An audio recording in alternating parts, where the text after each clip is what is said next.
युवा शक्ति है। और आज जो 20-25 साल की आयु के नौजवान है,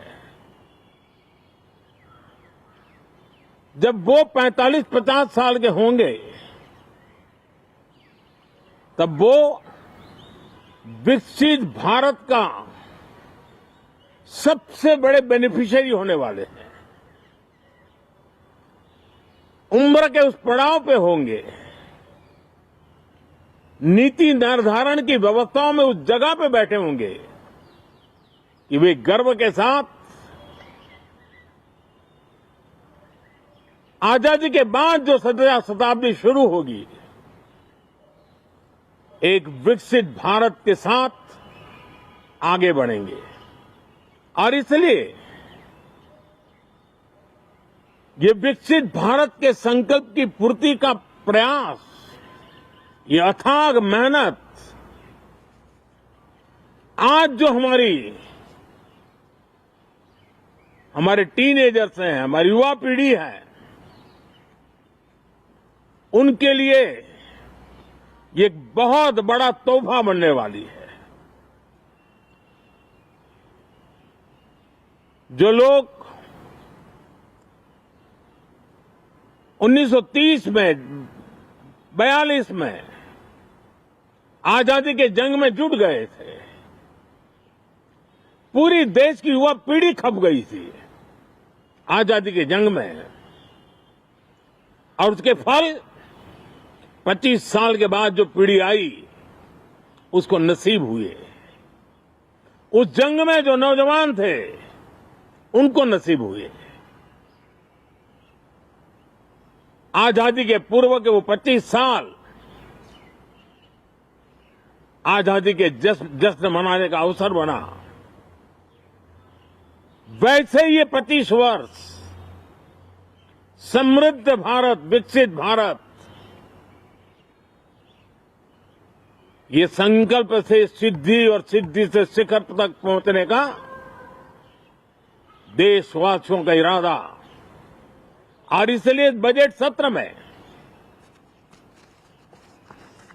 सभी सांसद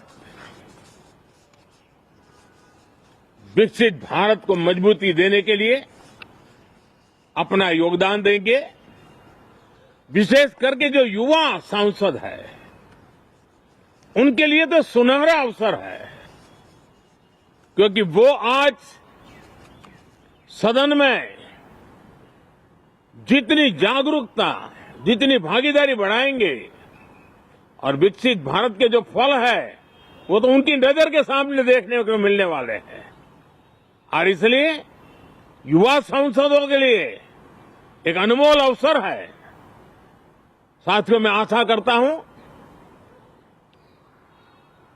कि हम देश की आशा आकांक्षाओं के इस बजट सत्र में खरे उतरेंगे।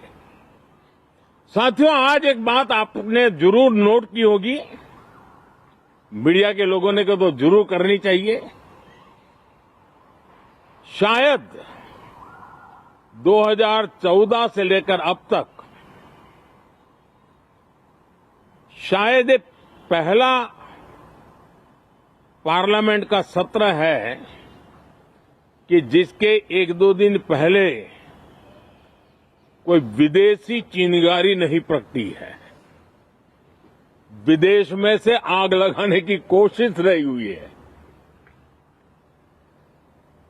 10 साल से 14 से देख रहा हूं, हर सत्र के पहले शरारत करने के लिए लोग तैयार बैठते थे, और यहां उसको हवा देने वालों की कोई कमी नहीं है।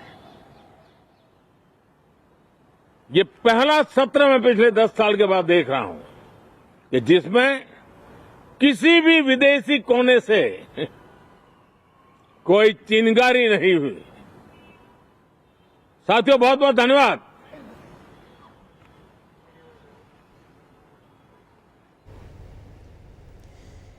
আগামীকাল অষ্টমবারের জন্য বাজেট পেশ করবেন কেন্দ্রীয় অর্থমন্ত্রী নির্মলা সীতারামন। তার আগে প্রধানমন্ত্রীর সংসদে তিনি বক্তব্য রাখছিলেন। আগামীকাল বাজেট পেশ কেন্দ্রীয় অর্থমন্ত্রীর।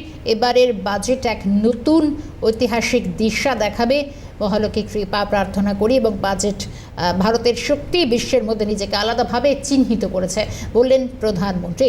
আজ থেকেই সংসদের বাজেট অধিবেশন পর্ব শুরু। আগামীকাল বাজেট পেশ এবং কেন্দ্রীয় বাজেট পেশ করবেন অর্থমন্ত্রী নির্মলা সীতারামন। তবে এবারে প্রত্যাশা যেরকম থাকছে যে কর কাঠামো অপরিবর্তিত থাকবে, নাকি কোন পথে নতুন দিশায় যেখানে মূল্যবৃদ্ধিকে নিয়ন্ত্রণ করে অন্তত নতুন কোনো বাজেটের দিশা দেখাতে পারেন কিনা অর্থমন্ত্রী, সেদিকেও বিশেষভাবে নজর থাকবে। সঙ্গে রেলের ক্ষেত্রে কী কী বরাদ্দ অন্তত বাংলার ভাগ্যে জোটে সেদিকেও বিশেষ করে নজর। এবং তার আগে মূলত প্রধানমন্ত্রীর বক্তব্যে উঠল বিকশিত ভারতের কথা এবং আগামীকালের যে বাজেট পেশ করতে চলেছেন নির্মলা সীতারামন, সেই বাজেট এক অর্থনৈতিক নতুন দিশার লক্ষ্যে নিয়ে যাবে দেশকে বললেন প্রধানমন্ত্রী।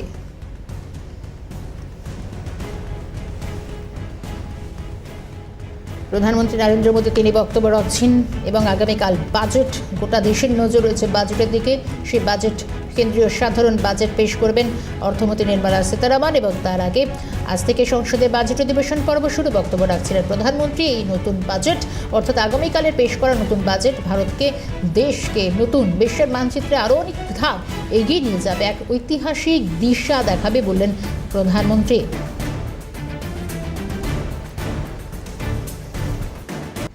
পেলাম খবরে মূলত আজ থেকে সংসদে বাজেট অধিবেশন পর্ব এবং আগামীকাল বাজেট পেশ এবং তার আগে সংসদ ভবন উদ্দেশ্যে রাষ্ট্রপতি তিনি যাচ্ছেন এবং সেদিকেও নজর থাকবে।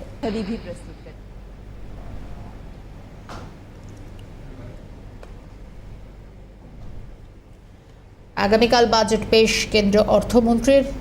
গোটা দেশের নজর রয়েছে। কিছুক্ষণ আগেও বক্তব্য রাখলেন প্রধানমন্ত্রী। এক ঐতিহাসিক নতুন বাজেট নতুন দিশা দেখাবে, মূলত সেদিকেও যেরকম প্রধানমন্ত্রী ইঙ্গিত স্পষ্ট। অন্যদিকে এই মুহূর্তে আপনাদের ছবি দেখাচ্ছি সংসদ ভবনের উদ্দেশ্যে রাষ্ট্রপতি দ্রৌপদী মুর্মু।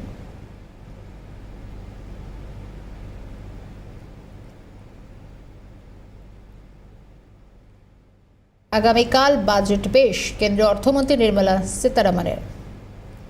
তার আগে আজকের দিনও যথেষ্ট গুরুত্বপূর্ণ এবং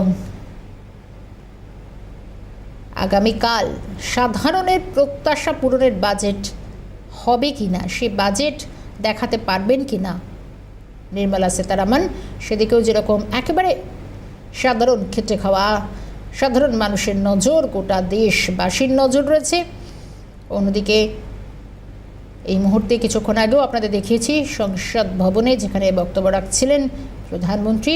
আরও একবার নয়াদিল্লির সেই ছবি এই মুহূর্তে দেখাচ্ছি যেখানে সংসদ ভবনের উদ্দেশ্যেই রাষ্ট্রপতি কনভয়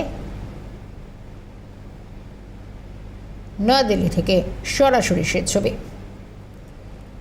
আজ থেকে শুরু হচ্ছে সংসদের বাজেট অধিবেশন পর্ব। আগামীকাল আরও গুরুত্বপূর্ণ এবং বাজেট পেশ, কেন্দ্রীয় বাজেট পেশ করবেন অর্থমন্ত্রী।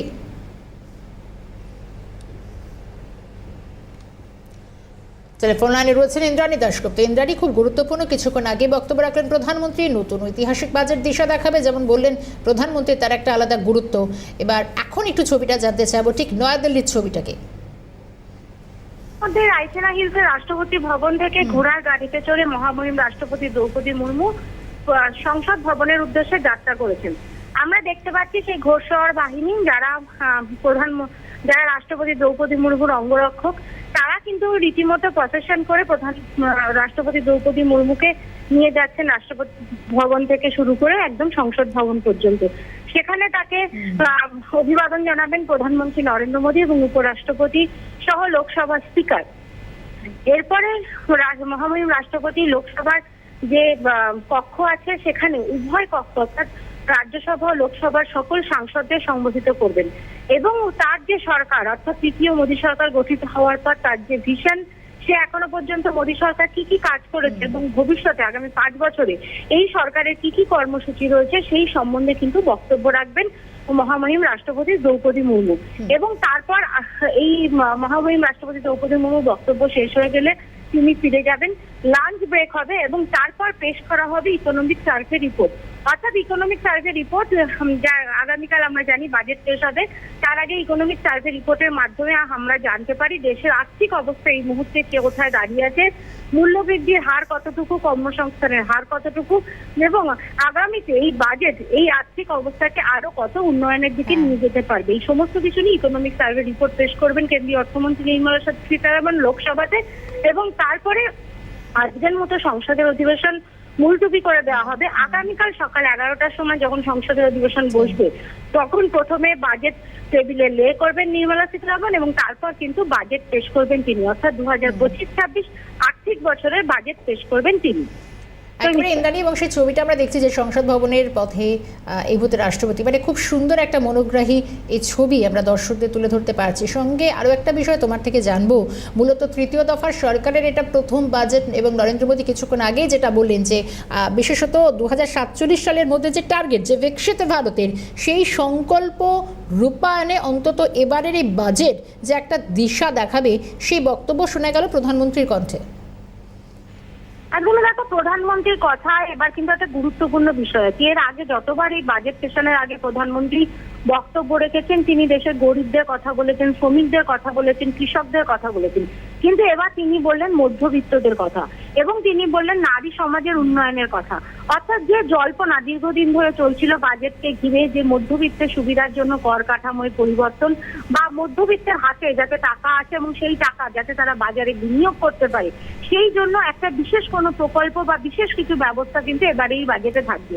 মনে করা হয়েছিল যে এর আগে যে বাজেট পেশ করা হয়েছিল, যে বাজেটে নির্বাচনের আগে সেই বাজেট জনমুখী করার জন্য কর ছাড়ের দেবে সরকার, কিন্তু আমরা দেখলাম যে সরকার সেই পথে না হেঁটে, যে সংস্কারের পথে না হেঁটে কর কাঠামো অপরিবর্তিত রাখলো। কিন্তু আজকে প্রধানমন্ত্রী নরেন্দ্র মোদী যেভাবে বাজেট বক্তৃতা, বাজেটের আগে সাংবাদিকদের সম্বোধন করা, অর্থাৎ দেশকে সম্বোধন করার সময় মধ্যবিত্তদের কথা বারে বারে বলেন, সেখান থেকে মনে করা হচ্ছে মধ্যবিত্তদের জন্য বড় কোনো সুখবর আসতে চলেছে এই বাজেটে। এবং অবশ্যই তিনি যেটা বললেন যে ধন লাভ হোক, তিনি মা লক্ষ্মীকে স্মরণ করলেন এবং মহালক্ষ্মীকে স্মরণ করে তিনি বললেন যে মহালক্ষ্মীর কৃপা বর্ষিত হোক গরিব এবং মধ্যবিত্তের উপর। এটা কিন্তু অত্যন্ত তাৎপর্যপূর্ণ একটা বক্তব্য। দ্বিতীয়ত তিনি যেটা বললেন যে ঐতিহাসিক বেশ কিছু বিল আসতে চলেছে। এখনো পর্যন্ত যে 16টি বিলের কথা বলা হয়েছে, আমরা লোকসভা সচিবালয়ের পক্ষ থেকে জানতে পারছি, সেখানে কিন্তু গুরুত্বপূর্ণ হচ্ছে ওয়াকফ বিল এবং বিদেশি অভিবাসন নাগরিক বিল, অর্থাৎ বিদেশি যে নাগরিকরা আমাদের দেশে রয়েছেন তাদের জন্য একটি বিল এবং ওয়াকফ বিল। কিন্তু প্রধানমন্ত্রী যেটা বললেন যে নারীদের সকল ভেদাভেদের ঊর্ধ্বে তুলে নিয়ে গিয়ে তাদের সমান অধিকার দিতে, তাদের গৌরবোজ্জ্বল উপস্থিতি সমাজের বুকে প্রতিষ্ঠিত করতে বেশ কয়েকটি গুরুত্বপূর্ণ বিল কিন্তু আসতে চলেছে।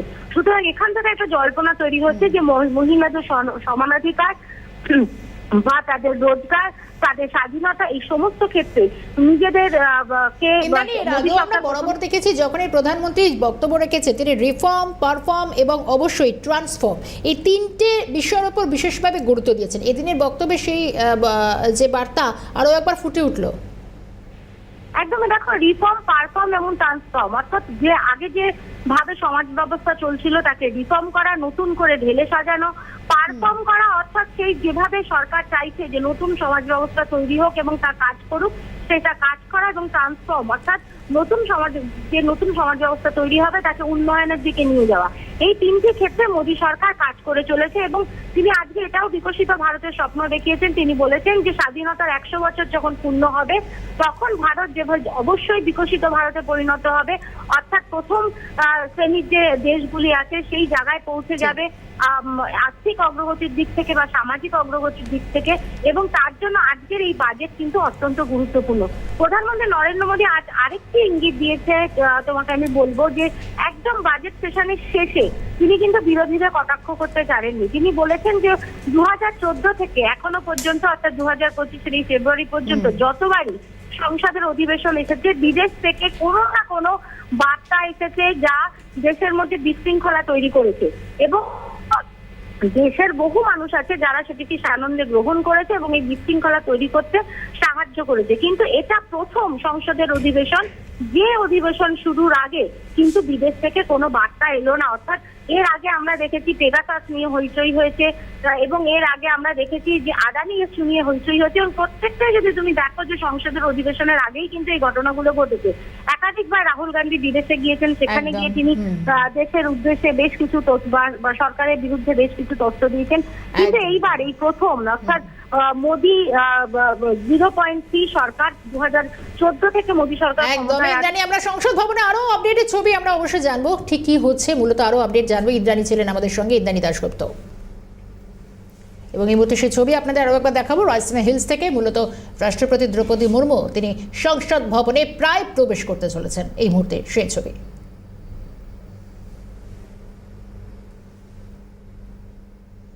फ्यूचर स्किल इंडेक्स 2025 में भारत विश्व में दूसरे नंबर पर पहुंच गया है,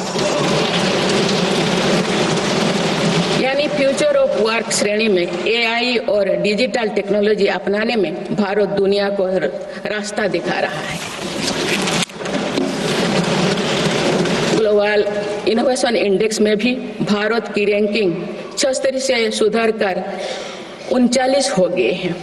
माननीय सदस्यगण, मेरी सरकार राष्ट्रीय शिक्षा नीति के माध्यम से विद्यार्थियों के लिए आधुनिक शिक्षा व्यवस्था तैयार कर रही है। कोई भी शिक्षा से वंचित ना रहे, इसीलिए मातृभाषा में शिक्षा के अवसर दिए जा रहे हैं।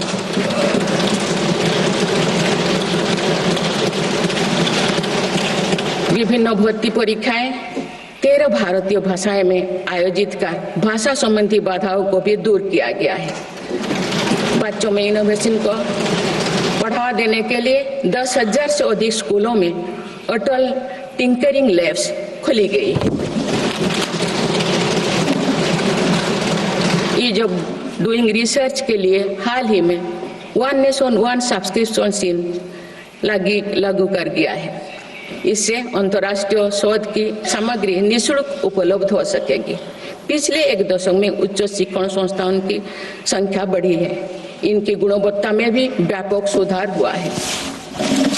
यूएस विश्व यूनिवर्सिटी एशिया रैंकिंग में हमारे 163 विश्वविद्यालय शामिल हुई है। नालंदा विश्वविद्यालय के नए कैंपस का शुभारंभ कर शिक्षा में भारत का पुराना गौरव वापस लाया गया है। दिन भी दूर नहीं जो भारत में निर्मित गगनयान में एक भारतीय नागरिक अंतरिक्ष में जाएगा। कुछ दिन पहले स्पेस डॉकिंग में सफलता ने भारत के अपने स्पेस स्टेशन का मार्ग और आसान कर दिया गया।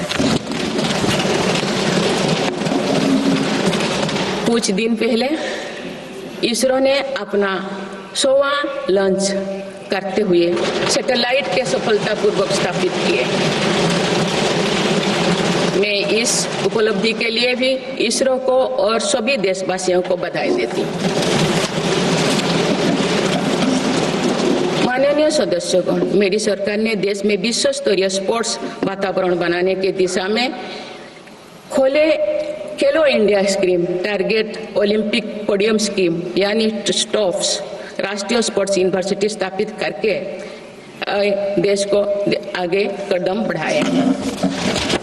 दिव्यांग के लिए ग्वालियर में विशेष खेल केंद्र खोला गया है। भारत की टीमों में चाहे ओलंपिक हो या फिर पैरालंपिक, हर जगह बेहतरीन प्रदर्शन किया गया है। हाल ही में विश्व शतरंज चैंपियनशिप में भी भारत ने अपना परचम लहराया। फिट इंडिया मूवमेंट चलाकर हम सशक्त युवा शक्ति का निर्माण कर रहे हैं।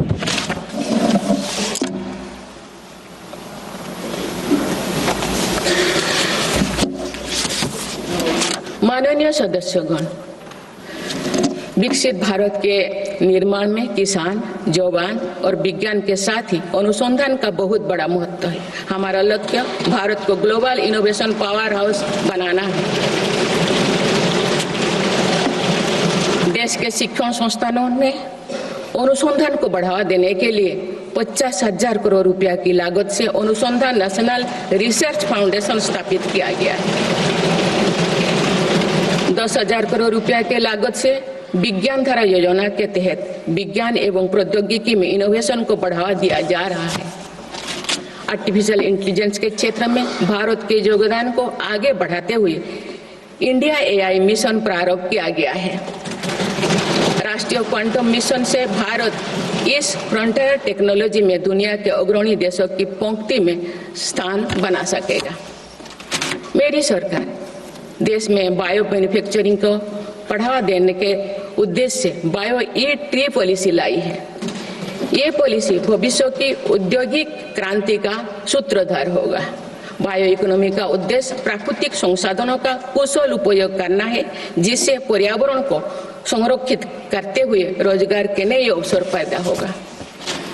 माननीय सदस्यगण, मेरी सरकार ने अर्थव्यवस्था को पॉलिसी पैरालिसिस जैसे परिस्थितियों से उबरने के लिए मजबूत इच्छा शक्ति के साथ काम किया है।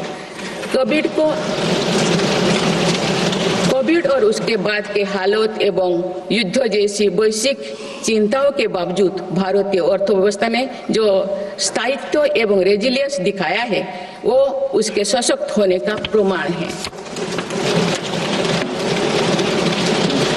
मेरी सरकार ने ईज ऑफ डूइंग बिजनेस को बढ़ावा देने के लिए कई महत्वपूर्ण कदम उठाए हैं। वन नेशन वन टैक्स की भावना के तहत GST को व्यवस्था लागू की गई है, जिसका फायदा सभी राज्यों को मिल रहा है। मेक इन इंडिया जैसी नीतियों के कारण आप बड़े ग्लोबल ब्रांड को प्रोडक्ट पर भी मेड इन इंडिया के लेवल्स देखने लगे हैं। माननीय सदस्यगण, भारत के छोटे व्यापारी गांव से लेकर शहरों तक हर जगह आर्थिक प्रगति को गति देते हैं। मेरी सरकार छोटे उद्यमियों को अर्थव्यवस्था की रीढ़ मानते हुए उन्हें स्वरोजगार के नए अवसर दे रही है। MSME के लिए क्रेडिट गारंटी स्कीम और ई-कॉमर्स एक्सपोर्ट हब्स सभी प्रकार के उद्योगों को बढ़ावा दे रही है। तीसरी कार्यकाल में मेरी सरकार द्वारा मुद्रा ऋण की सीमा को 10 लाख रुपया से बढ़ाकर 20 लाख रुपया करने का लाभ करोड़ों छोटे उद्यमियों को हुआ।